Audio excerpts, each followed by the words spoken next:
Hallelujah, good morning. क्या नए साल में भी आप सुबह लेट उठते हैं? उठ जाइए, 6:30 बज चुके हैं ना। प्रभु के साथ हमने एक वाचा बांधी है ना। उठ जाइए, वचन सुनते हैं। प्रभु के साथ एक संकल्प लीजिए। प्रभु, आपके बिना, आपके वचन को पढ़े बिना, प्रार्थना किए बिना मैं दिन के कार्य को शुरू नहीं करूंगा। यदि आप ऐसा करेंगे, आप स्वयं सफलता के गवाह होंगे।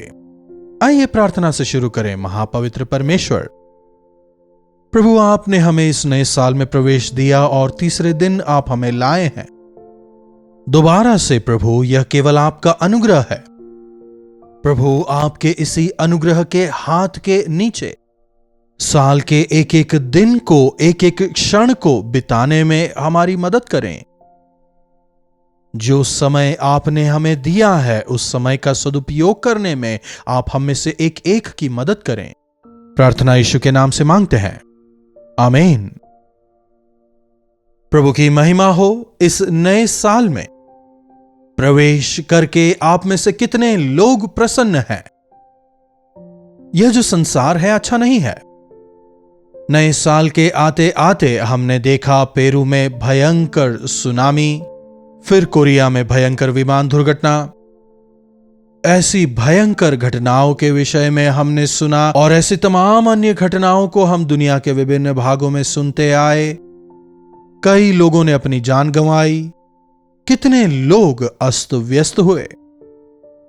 आज यदि आप और मैं सुरक्षित हैं, तो इसके लिए हमें प्रभु का लाखों लाख शुक्रगुजार होना चाहिए।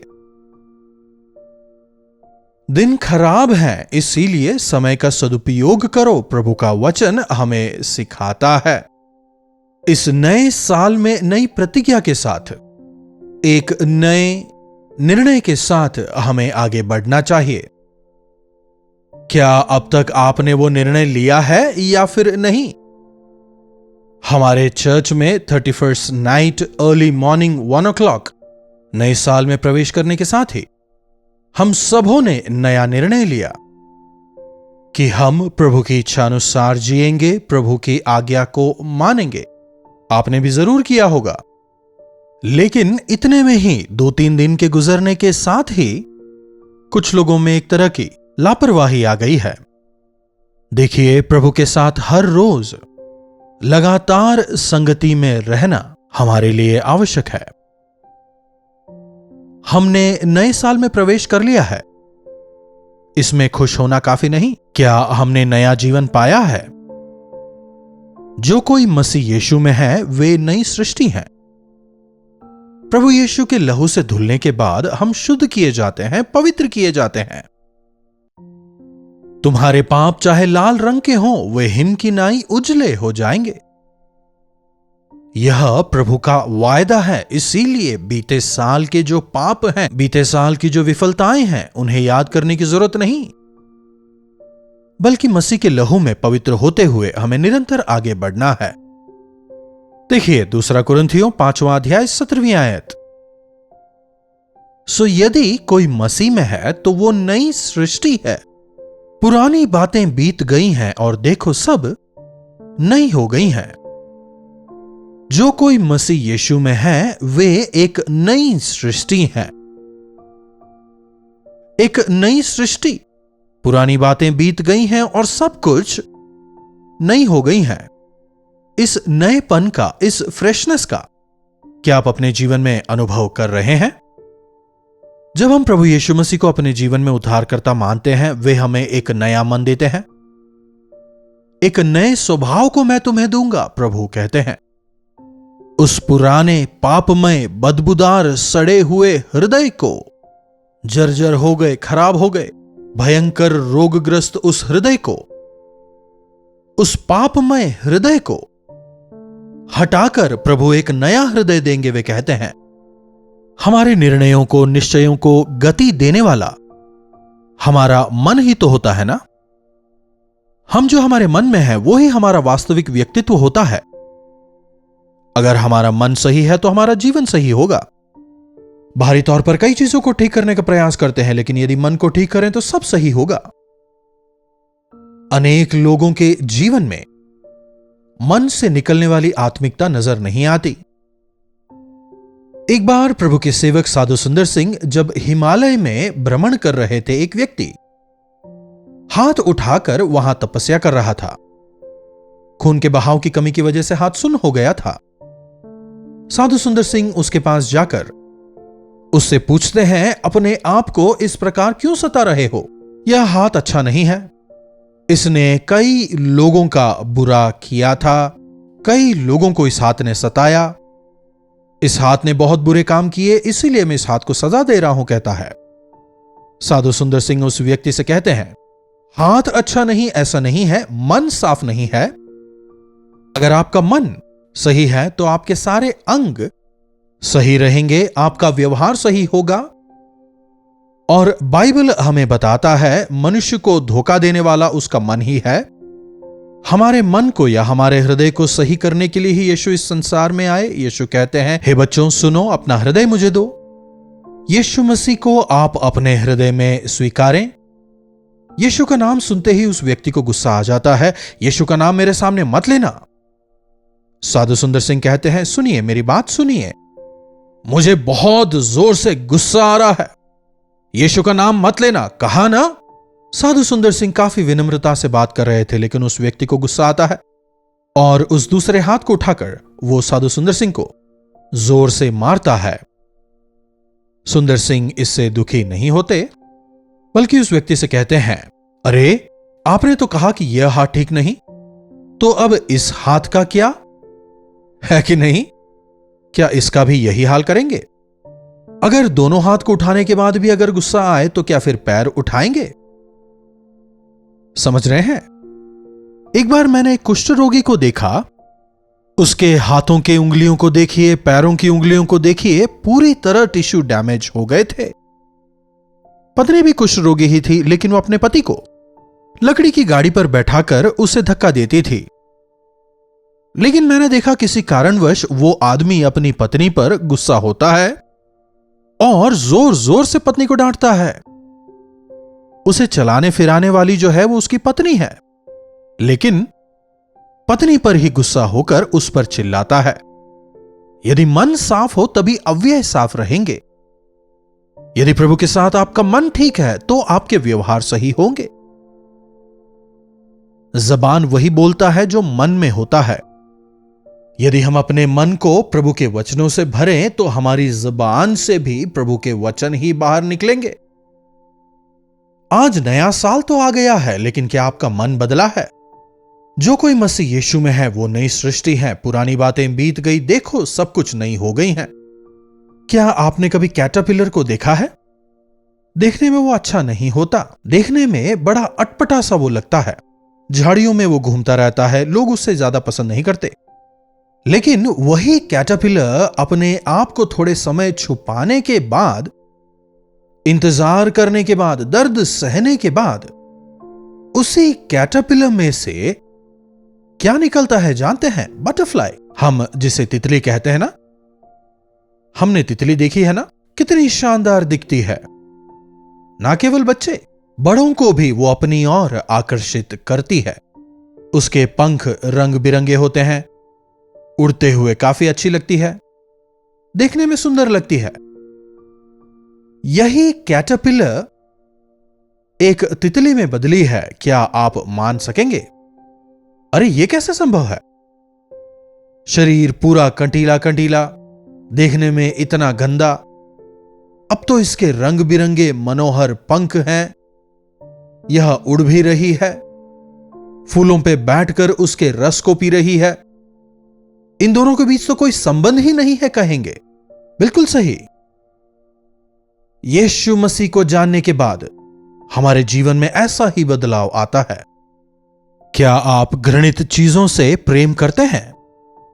पार्टीज, शराब, मौज मस्ती, हल्ला गुल्ला, म्यूजिक, दिन भर मोबाइल, इंटरनेट और दिन भर उसमें जो पापमय चीजें आती हैं, दिन भर पाप को ही ढूंढते रहते हैं। लेकिन जब एक व्यक्ति प्रभु यीशु में आता है, वो घृणित चीजों को नहीं खोजता, उनसे घृणा करता है।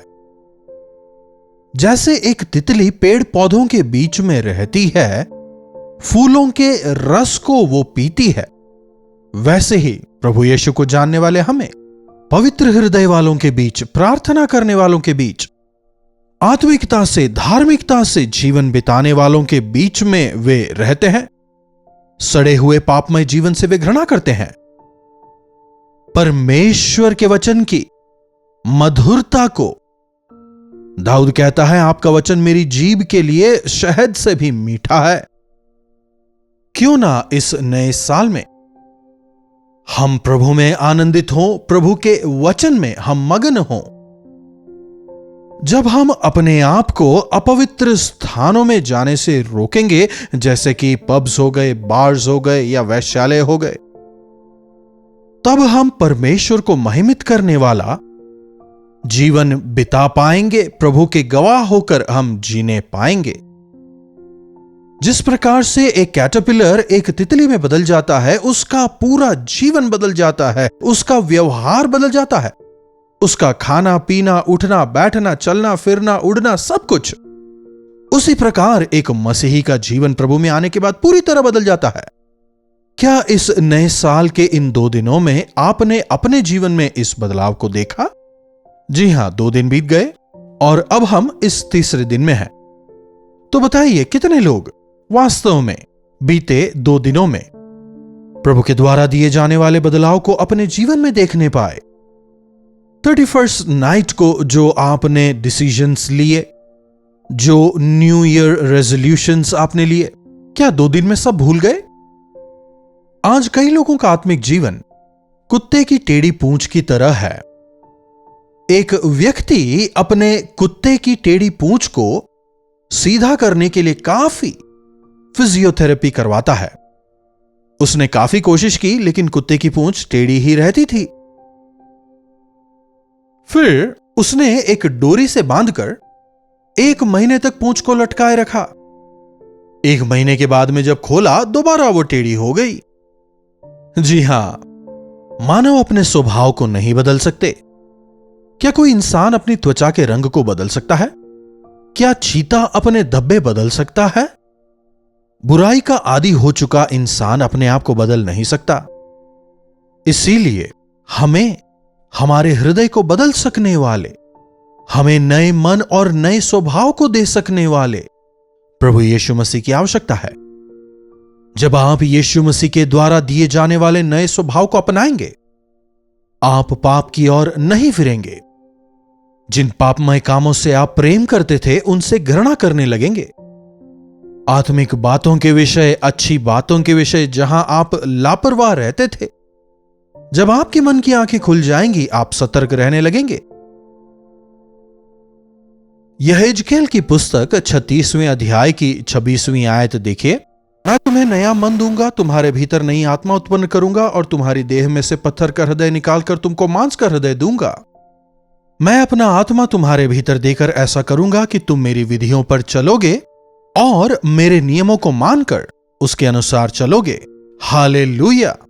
हम अपने आप को बदल नहीं सकते, लेकिन यदि हम प्रभु यीशु मसीह को अपने जीवन में आमंत्रित करें, तो वे हमारे जीवनों में अपने पवित्र आत्मा को देकर एक बदलाव को लाएंगे। क्यों ना ऐसा जीवन इस साल हम जिएं।